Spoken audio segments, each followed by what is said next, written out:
You're on CYInterview. I'm Chris Shandek, featured columnist Jay Bilstein is with me. Today on CYInterview, we welcome back actress, filmmaker, and running enthusiast Liz Vassey.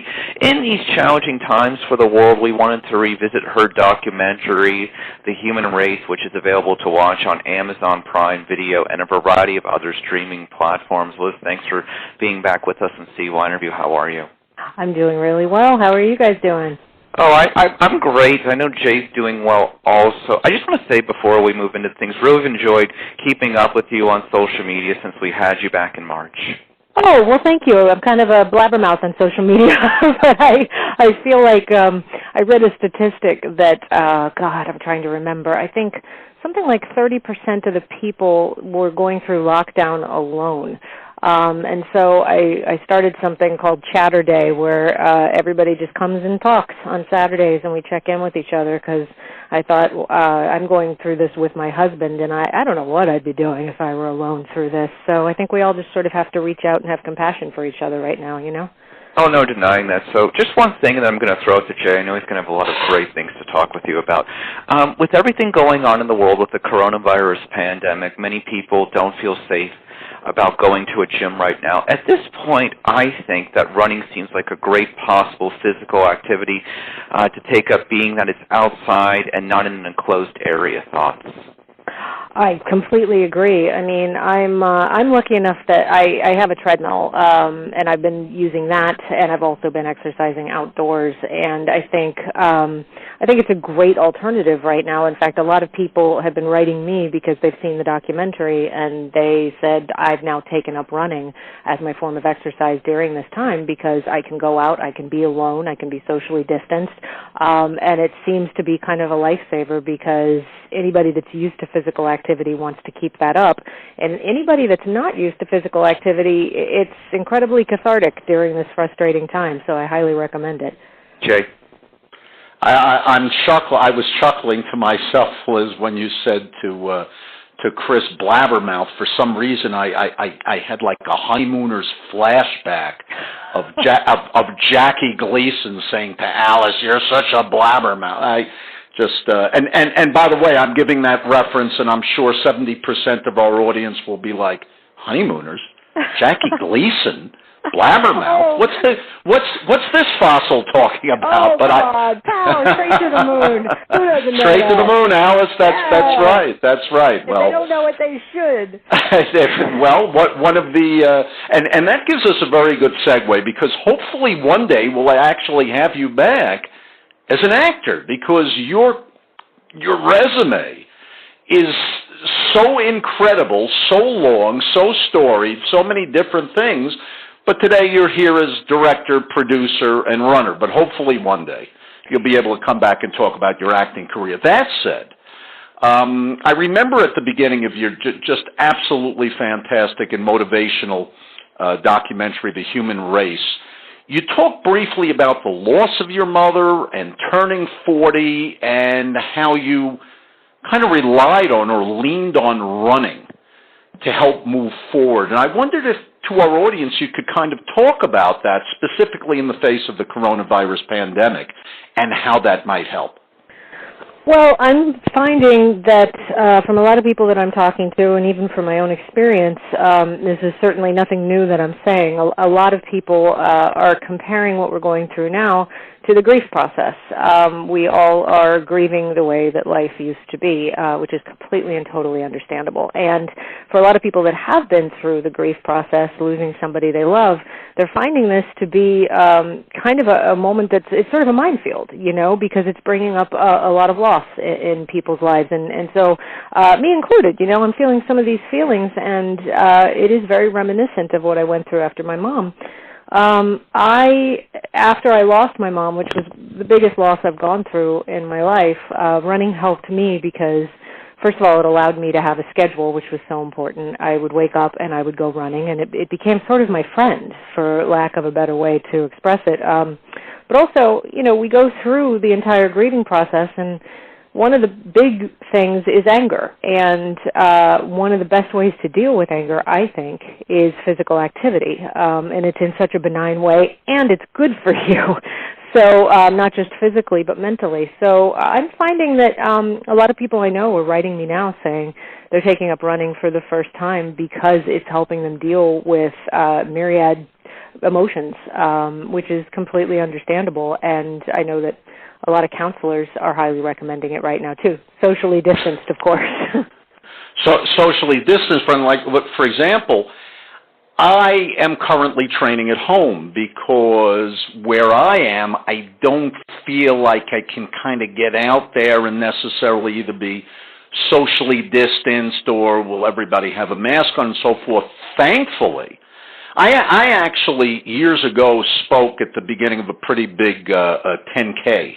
And I was the featured speaker the night before they had this big pasta party, and I talked about the relaxation response, basically a way of doing meditation and its application in improving athletic performance. Well, I pulled a hamstring, and this was back in 2003. I pulled a hamstring a couple of weeks after the race, and I said, I can't just do nothing, and they have this thing called a Schwinn Airdyne, which is an arms and legs bicycle. I don't know if you know, it's got a big fan, and you move your legs back and forth, and you cycle on. It's become very popular in CrossFit.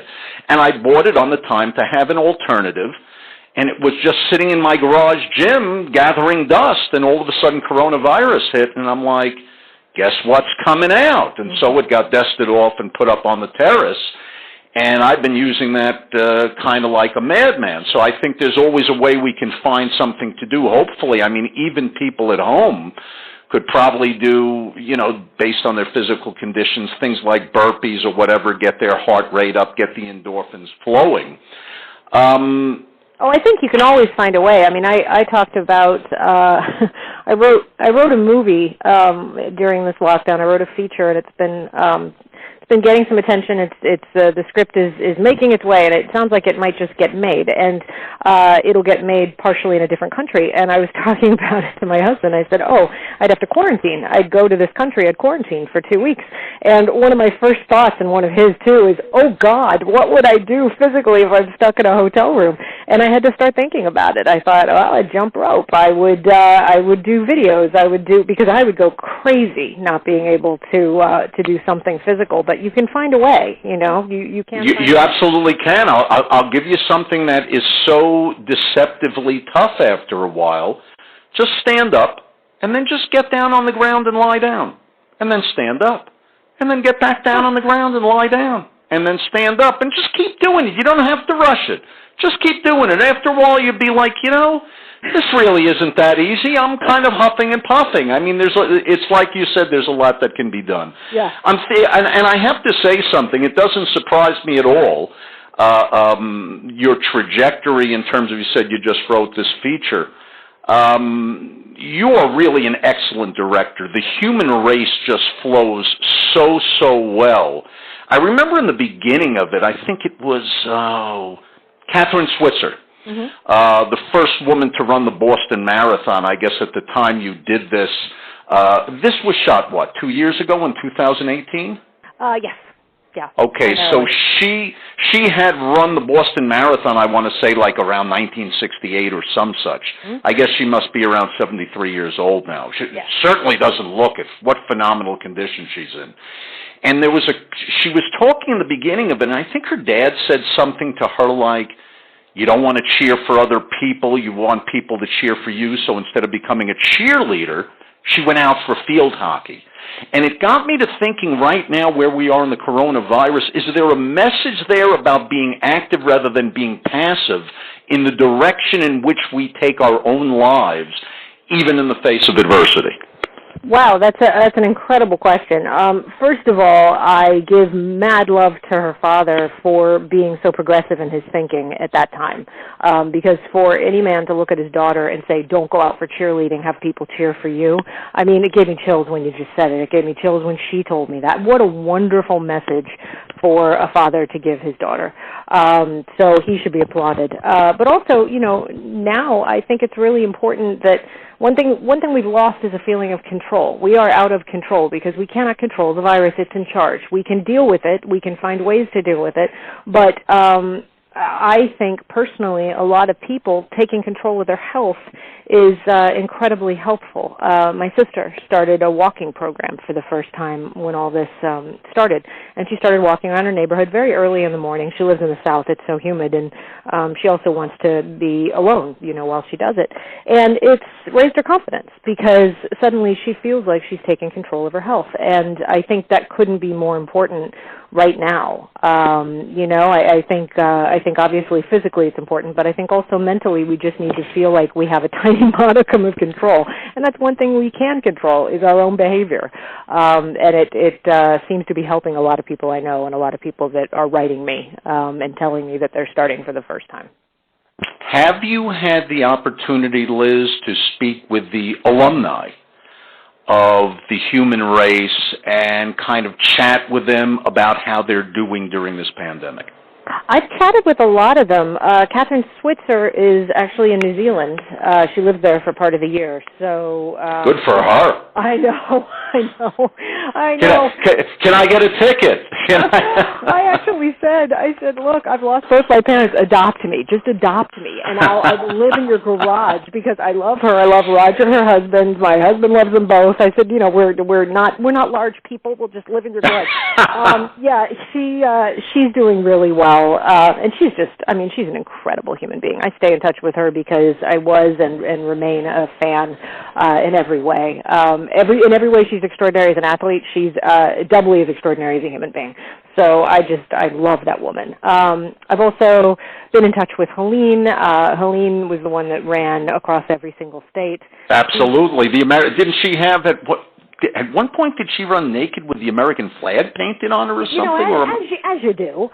Sure. So I said, I never took acid. Maybe I'm having an acid flashback. Maybe somebody once put it in my water. I seem to see her running with body paint of an American flag. That really did happen. Yeah, we were shooting those scenes, and we thought, wow, we thought the same thing. It sort of felt like a drug trip. And then, you go through stages. You're like, this is really weird. And then there's the period where you shot the scene long enough that you start sort of thinking it's normal, that there's a naked woman with an American flag painted on her. And then you go into the stage where you go, oh, dear God, she's in her late 50s, and she is in fierce shape. And then you go back she most certainly is. And by the way, a cancer survivor, correct? Yes, a cancer survivor. She's been writing another book, so that's been one of her main focuses during this time.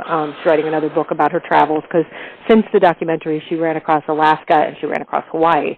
Wow. So now she's covered all 50, so she wrote a book about it.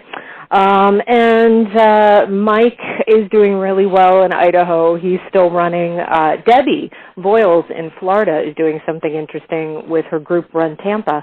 One of their main goals was to create a social environment, particularly for people over 50, which is lovely. They can't do that now. They can't run in groups. So she started, I love getting updates on Facebook from her group, because she started sort of a virtual running club, and people report into each other and talk about their runs and talk about new routes. And so Debbie is sort of like, I just love how on top of everything she is, and what a wonderful leader she is, looking out for her club, and how she's still trying to make it sort of a haven for people to go to for a social experience, even though they can't be near each other. So, a lot of applause for her, because she's just doing a terrific job under the circumstances.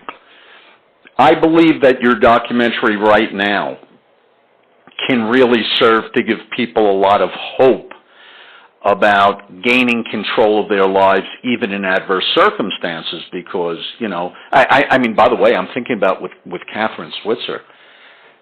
I mean, the director of the Boston Marathon actually tried to drag her from the... I mean, it seems like, in 2020, it seems like science fiction. It's like, what? And she just happened to have this, I guess, like this hulking all-American football-playing boyfriend who... And I was thinking, she said he weighed like, 235 pounds. I'm thinking, wow, he was running a marathon at 235 pounds. That's pretty good. Not the typical thing a football player did. And he kind of gave this guy a cross body block, and it looked like he almost sent him flying off the course. The thing of it is, you've had people in your documentary who met with adversity, some of them more than once, some of them in a continuing fashion, and yet have continued to push forward. And I think part of the message is in all of the respects, they're just regular people. I think one of the messages that the human race gets out there is that you don't have to be a superhero, that you can start out in a very humble way, and once you lace up those sneakers or you start doing burpees at home or you get on an exercise bicycle or whatever, you don't really know how far you can take it and how successful you could be. Would you agree with that? I would completely agree, and I think you said it really eloquently. One of my main goals was to basically make this not just a movie about running. It's more a movie about the human spirit and the triumph of the human spirit. It doesn't have to be running. It's whatever your thing is. I was watching, one of my favorite movies is Shawshank Redemption. I'm obsessed with Shawshank Redemption. And I was talking about it with my sister, and I said, I think the reason I'm obsessed with it is because it is about the triumph of the human spirit. I've never been to prison. I don't know what it's like to be in prison, thank God. But I watched that movie over and over again because I realized he has triumphed. His spirit has triumphed. And that's the main thing that I wanted to get across in my documentary. I mean, I have people who have survived cancer multiple times. Mike went through a horrific surgery when he was a kid and was told he'd never run long distance. I also have Elaine, who didn't start running until she was over 50 because she had a mastectomy. You look at all these people, and they are given a huge fork in the road, and they went in the direction that empowered them. And I think it's Helene that says, there will be obstacles, but I'm going to figure out how to go around or under or over. And I find that so incredibly inspiring. And these runners, their voices are in my head every day. Anytime I meet up with any sort of obstacle, I think about them. And it doesn't have to be a physical obstacle. It can be anything. And I just think I'm going to find a way under, around, or over it. And that's a direct response to having met these people. They've really helped me too. I think that, especially now, I heard this, maybe it was back in April or May. Again, the days blend into each other now, unfortunately.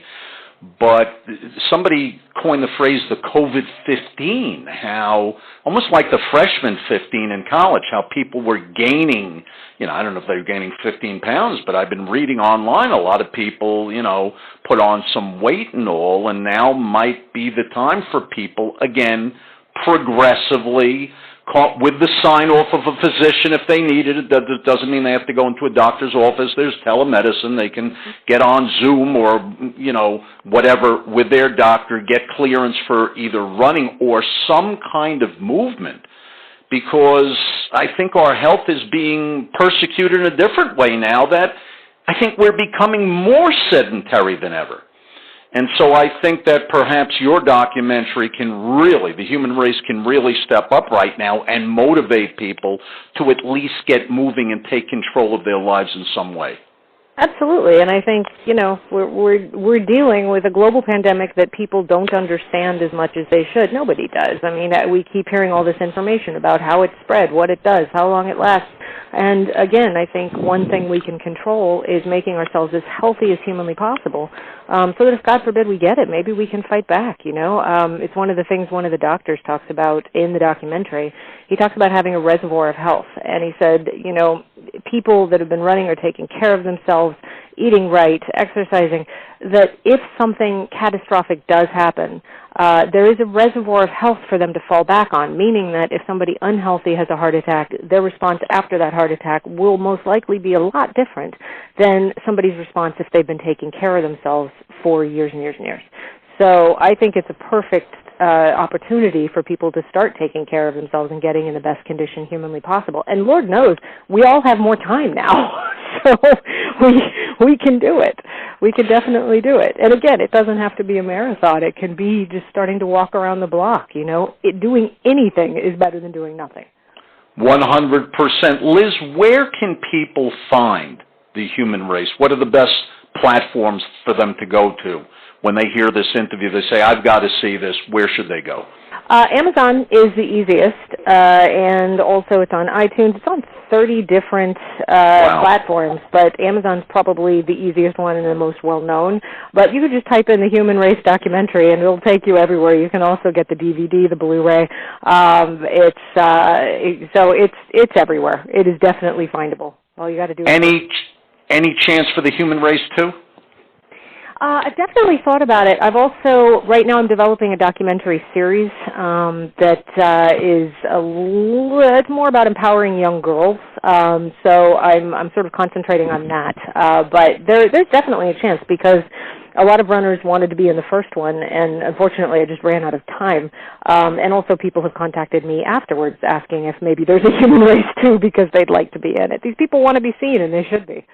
I'm sure. Phenomenal stuff. Liz, thank you so much. Chris? So for filmmaker, actress, and running enthusiast Liz Vassey, featured columnist Jay Billstein, and CY Interview, I'm Chris Shandak.